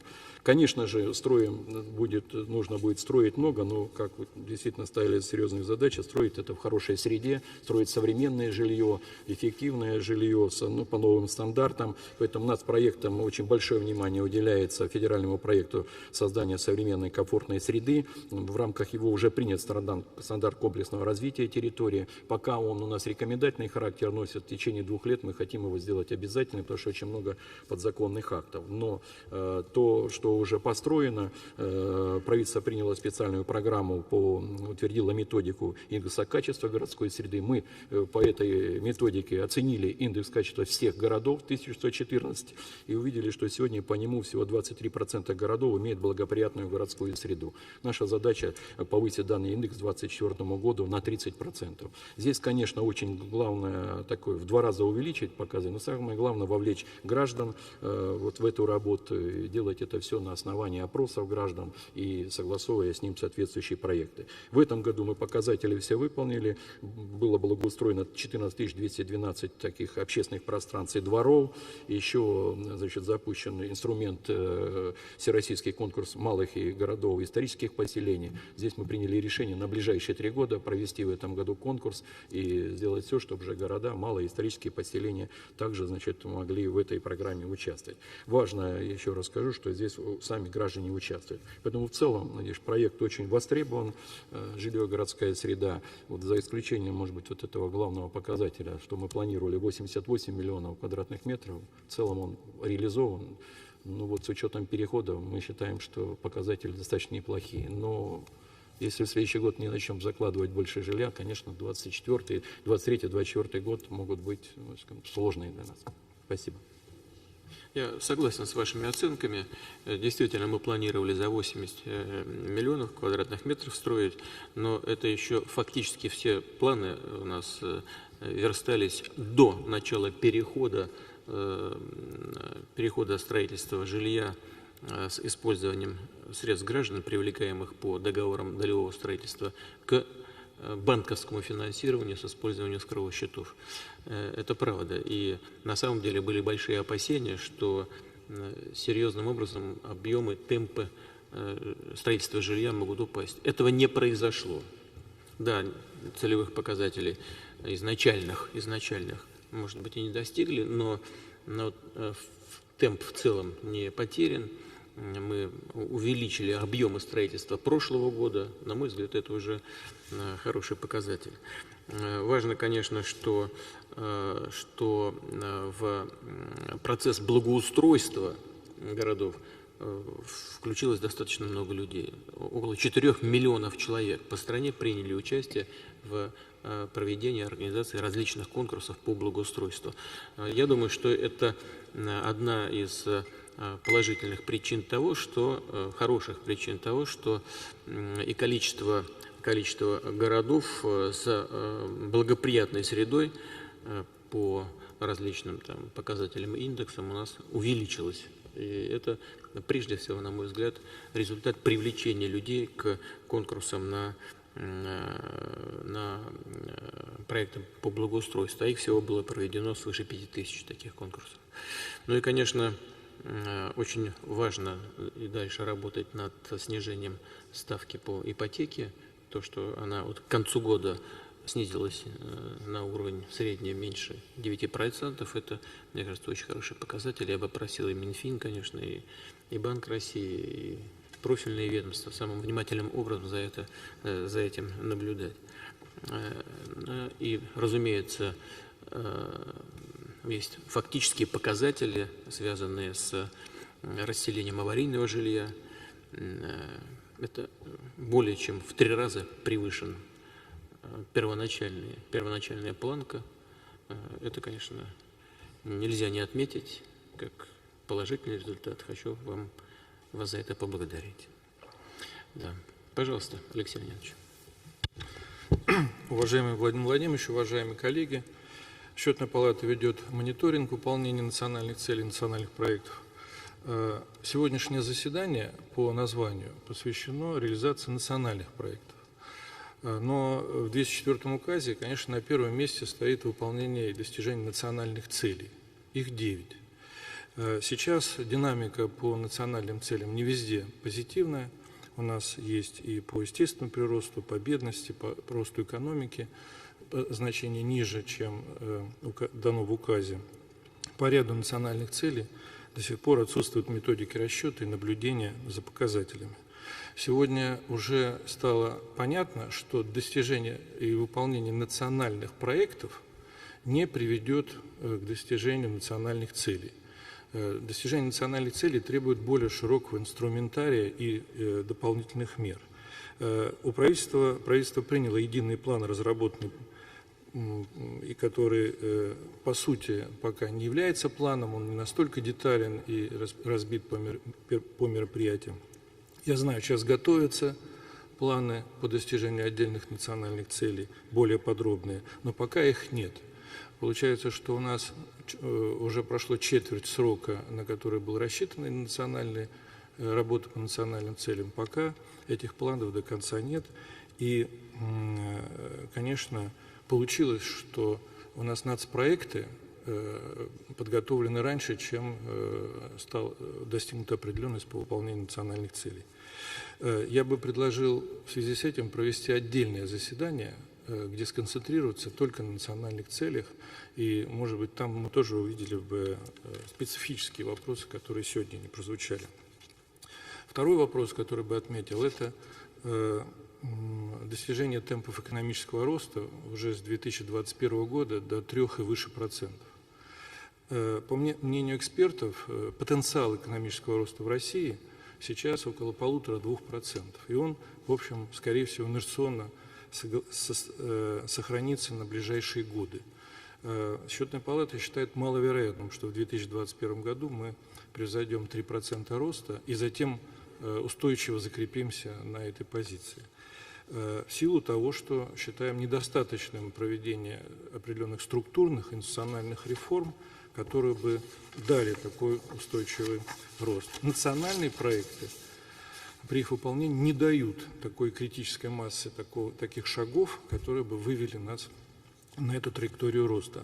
А с другой стороны, большинство тех расчетов, которые сегодня делают наши коллеги по национальным проектам, базируются на том, что у нас будет этот положительный рост после 2021 года больше 3%, и у нас будет соответствующий рост доходов населения, который позволит реализовать те объемы ипотеки, например, соответствующие объемы доходов бюджетов и другие задачи. Поэтому сегодня вот эта проблема пока низких темпов роста и, на наш взгляд, сохраняющихся низких темпов роста может серьезно повлиять на выполнение всех национальных проектов. При этом, соответственно, как и сейчас, мы не достигаем темпов роста выше выше мировых, так и если даже темпы повысятся, мы все равно в среднем за эти 6 лет не достигнем темпов роста выше мировых, и доля нашей экономики в мировой экономике снизится. Кроме того, я бы хотел отметить, что замысел нацпроектов предполагает прорывное развитие. Сейчас мы констатируем, и в Счетной палате это обсуждали, что не во всех отраслях, которые поименованы в нацпроектах, мы достигнем прорывного роста. Но я привел пример. Значит, у нас расходы на образование и на здравоохранение, как за предыдущие 6 лет, с 2013 по 2018 год, так и сейчас, на ближайшие 6 лет, планируются примерно на том же уровне в процентах к ВВП. В этом смысле я не вижу здесь такого разворота к финансированию человеческого капитала больше, чем это было раньше. Поэтому те номинальные цифры, которые у нас учтены в национальных проектах, не всегда характеризуют это. Например, в прошлых 6-летий, с 2013 по 2018, несмотря на то, что номинальное выражение финансирования сферы здравоохранения выросло на 4 триллиона, с учетом скачка инфляции и падения темпов роста в ряде лет, у нас в реальном выражении расходы на здравоохранение снизились. Поэтому, тем не менее, даже если бы у нас было положительное значение по все годы темпов роста, оно бы повысилось незначительно. Приведу пример. Вот Германия близкая нам по величине ВВП, по паритету покупательной способности. В 2018 году индекс уровня образования ООН поставил Германию на первое место. Мы пока на 32-м месте. Если посчитать, опять же, в сопоставимом выражении, сколько тратится в Германии на образование государственных ресурсов, то там примерно на 1,2% ВВП больше. Но в расчете на человека в силу меньшей численности в 3 раза больше. То есть примерно $1900, у нас сегодня примерно $650 по паритету покупательной способности. Германия инновационная экономика, и она достигла тех многих параметров, которые мы себе только ставим на протяжении ближайших 6 лет. Можно ли будет нам добиться тех показателей, которые мы зафиксировали как ориентиры, при том, что в человеческий капитал мы не станем больше вкладывать? Я бы назвал здесь образование, здравоохранение и науку в первую очередь. Например, по вложению в НИОКР в гражданских отраслях мы чуть больше 1% ВВП. Значит, в большинстве инновационных стран это от 3 до 4%. Но там, тем не менее, это достигается большей частью за счет частных инвестиций. У нас пока этот 1% больше, чем почти целиком финансируется за счет государства. Частные компании у нас инвестируют в НИОКРы очень мало. Соответственно, мы, на наш взгляд, и по, допустим, оценкам ряда экспертов ведущих, не достигнем того потенциала научного, инновационного за счет финансирования НИОКР. Даже если считать, что правительство говорит, мы на образование не можем сейчас увеличить, давайте повышать эффективность. Я думаю, этот ресурс, который тоже есть, он все равно не даст нам таких возможностей, как у инновационных стран. Счетная палата обращает внимание и на сложность системы управления национальными проектами. Я уже неоднократно говорил, что показатели национальных проектов и федеральных проектов, из которых они состоят, погружены в государственные программы. Это размывает фокусы, осложняет управление этими проектами. К этому надо вернуться. Возможно, нам нужен серьезный разговор о модели об управлении самими национальными проектами. Конечно же, это касается и всей модели управления экономикой, которая, на мой взгляд, сегодня не соответствует тем требованиям, потому что дело не только в нацпроектах. Это только часть всей бюджетной системы и всей модели управления. И проектный подход только часть более широкого спектра инструментов государственного управления. И мы, допустим, провели сейчас анализ планов работы ФАИ, федеральных органов исполнительной власти. Интересный факт. Из 528 показателей нацпроектов, федеральных проектов, лишь 55 погружены в планы работы в министерстве и ведомств. То То есть как-то планы работы министерств и ведомств не учитывают всех задач нацпроектов. Ну, может, недоработка какая-то есть, но это актуальные планы. Разбалансировка работ по нацпроектам и по текущим задачам министерств и ведомств. Некоторые показатели, индикаторы, включенные в национальный проект, не в полной мере характеризуют те цели, которые поставлены в указе. И повсеместно это подводит к подмене логики выполнения самих проектов. В розданных материалах здесь у каждого они есть. Я хочу сказать, что здесь во многих случаях по данному году, по 2019, даны оценочные показатели, предварительные. По факту мы считаем, что они могут отличаться, конечно, и не всегда в положительную сторону. Поэтому окончательные итоги нужно подводить. У нас есть расхождение с рядом министерством о выполнении отдельных показателей. Но я бы хотел отметить, что по ряду, вот даже из этого документа показателей видно, что при выполнении 100% поставленных задач цели самих нацпроектов выполняются на 25%, на 60% и так далее. То есть это означает, что самих мер было недостаточно, хотя они все, казалось бы, выполнялись почти на 100%. Ну вот в указе президента указано, что поручено, что, например, по некоторым контрольным цифрам, что пенсии пенсионеров должны расти темпами выше инфляции. Но в мерах по исполнению, допустим, исключены пенсионеры работающие и пенсионеры ведомственные. Больше 18 миллионов человек уже не подпадают под этот показатель, хотя он не оговаривался допустим, в самом указе. Ну, конечно, последняя мера, последний вопрос, о котором я хочу сказать, это взаимодействие с субъектами Российской Федерации. Конечно, показатели, которые спускаются субъектам, очень жесткие. Не всегда, конечно, есть полное понимание у субъектов, что они достигнут этих показателей. Даже вот сейчас в выступлении Виталия Леонидовича было сказано, что нам не хватает средств на инфраструктуру для строительства нового жилья.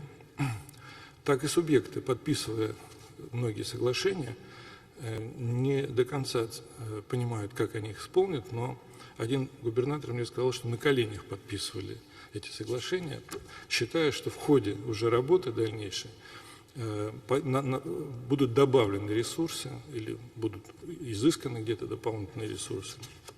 Например, по нашему мониторингу, который мы провели с субъектом Российской Федерации, пока 15% регионов считают значения недостижимыми, 38% считают высокие риски достижения, 4 субъекта, самые смелые, не подписали соглашение по строительству жилья.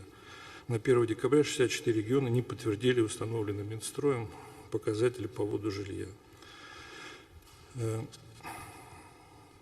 Ну и уже вы, Владимир Владимирович, сказали в своем вступительном слове, что фактическое финансирование нацпроектов, региональной составляющей идет там где-то чуть больше 50% за счет федерального бюджета. У правительства есть постановление, в котором он определил предельные размеры софинансирования для субъектов. Они всегда там указано больше 90%. Возможно, это предельные, то есть их можно добиваться, а может и нет. Но сейчас фактическое софинансирование федерального бюджета около 50%. Субъектам приходится, чтобы выходить на эти показатели, существенно стягивать ресурсы с других направлений. Пока вот мы оцениваем, как выполнение этих региональных проектов недостаточно сбалансировано по многим направлениям. Ну и, соответственно, жесткость, вот эта, которую я бы назвал квазидирективной по этим показателям, она пока достаточно высокая, не всегда подтверждается вот теми шагами, которые, то есть теми мерами и нормативными актами, и финансовыми ресурсами, которые есть на уровне субъектов. Спасибо. Спасибо большое. На что хотел бы обратить внимание, мы с вами недавно встречались, поэтому мне ваша позиция известна, и я нахожу, что там, безусловно, на многое нужно обратить внимание. Значит, по поводу важности таких направлений, как социальная сфера, это образование, здравоохранение, наука, Это очевидно. Мы все за то, чтобы уделить особое внимание этим направлениям. За этим будущее, потому что инновации невозможны в стране, много раз уже об этом было сказано, где плохо со здравоохранением, либо образование не развивается должным образом. Какие там инновации? Безусловно, это одно из ключевых направлений. То, что нацпроекты не дали необходимых ресурсов в эти сферы, ну вот с этим мне достаточно сложно согласиться, потому что думаю, что если бы не нацпроекты, то не было бы вот этого уровня, который сегодня имеется. Вот в чем дело. Мы просто бы не смогли его обеспечить, потому что именно нацпроекты позволили нам дополнительные ресурсы направить в эту сферу. Хотя, конечно, в других экономиках, которые прошли определенные этапы развития, там на эти направления выделяется больше ресурсов. Это правда. Но вопрос, корректно ли сравнивать нашу экономику, развивающегося рынка, и такие экономики, где рынок считается развитым. Это немножко все-таки разные структуры экономик. Но неважно, тем не менее, вы правы в том, что нужно ориентироваться на лучшие образцы. Ну вот, что считаю важным, это сравнение, сопоставление, либо сопряжение целей и самих нацпроектов как инструмента достижения этих целей. Вот это, безусловно, требует особого внимания, и вот над этим мы, безусловно, должны все вместе подумать. Хотя и вот то, что сейчас происходит по отдельным направлениям, все-таки мы добиваемся и в существующем режиме взаимодействия и целей, так сказать, и инструментов в виде нацпроектов добиваемся результата. Ну, скажем, такой важнейший показатель, как рост продолжительности жизни. И это факт, который фиксируется не нами, не национальными органами регистрации таких показателей, а, скажем, Всемирной организации здравоохранения. Поэтому система-то в целом работает. Вопрос, как обеспечить дополнительное финансирование, это, конечно, отдельная тема. Ваша позиция мне тоже известна. Нужно ослабить кредитно-денежную политику немножко. Вы считаете возможным это сделать? Изменить черту отсечки, при определении количества объема денег, которые мы могли бы направлять в реальную экономику от нефтегазовых доходов, это правильно. Здесь вот у вас гносеологические противоречия с Минфином, с Минэкономикой, но я думаю, что и с Центральным банком. Поэтому здесь нужно просто внимательно, не нанося ущерба макроэкономическим показателям, подумать, и если все мы придем к обоснованным решениям, возможно предпринять какие-то шаги. Но это я имел в виду, это одна из мер. Одна из мер, да. Но это самое главное. Все остальное это приложение. Я это хорошо понимаю. Спасибо большое. Пожалуйста, коллеги, кто хотел бы что-то добавить? Прошу вас. Уважаемый Владимир Владимирович, уважаемые участники совещания, заседания, хотелось бы сказать пару дополнений или замечаний по нацпроекту повышения производительности труда. Рабочая группа активно под руководством Антона Германовича Силуанова работает, там все то, что сделано, было доложено. Хотелось бы сказать о некотором, с нашей точки зрения, необходимости корректировки целеполагания.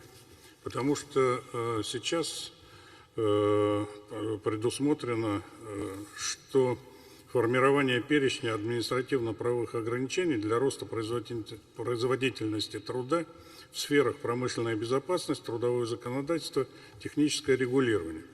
При этом, гильотину такую, так сказать, здесь более активно применить. При этом международные научные исследования доказывают долгосрочное положительное влияние этих факторов на макроэкономические показатели, включая производительность труда. В большинстве стран ОЭС современная регуляторная практика в сфере промышленно-технической безопасности стимулирует повышение производительности труда через технологическую модернизацию предприятий.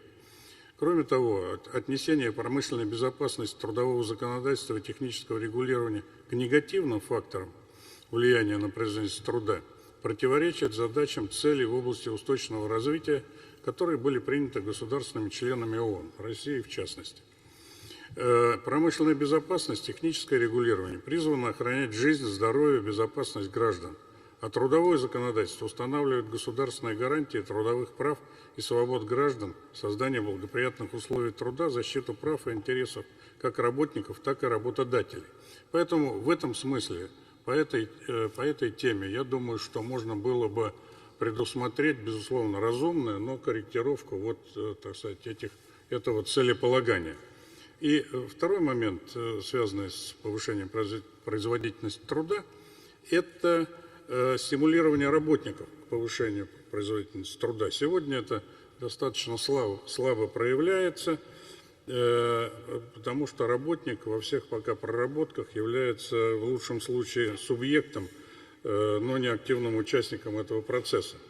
В рамках Общероссийского народного фронта мы сейчас также приступаем к разработке этой ситуации для того, чтобы повысить заинтересованность работников в повышении производительности труда. Ну, так сказать, чтобы работник понимал, что повышение производительности труда дает выгоду каждому работнику, трудовому коллективу, ну и в целом экономике страны.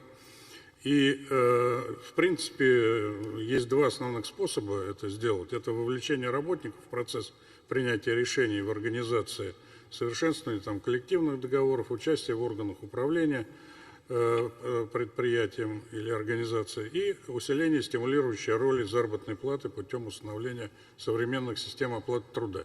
Я думаю, что здесь был принят закон о участии работников в органах управления организациями. Но сегодня это слабо воплощается в жизнь даже в госкорпорациях и в организациях с государственным участием. Поэтому я бы считал, что нам необходимо как-то тоже это более активно применять. Спасибо. Спасибо большое.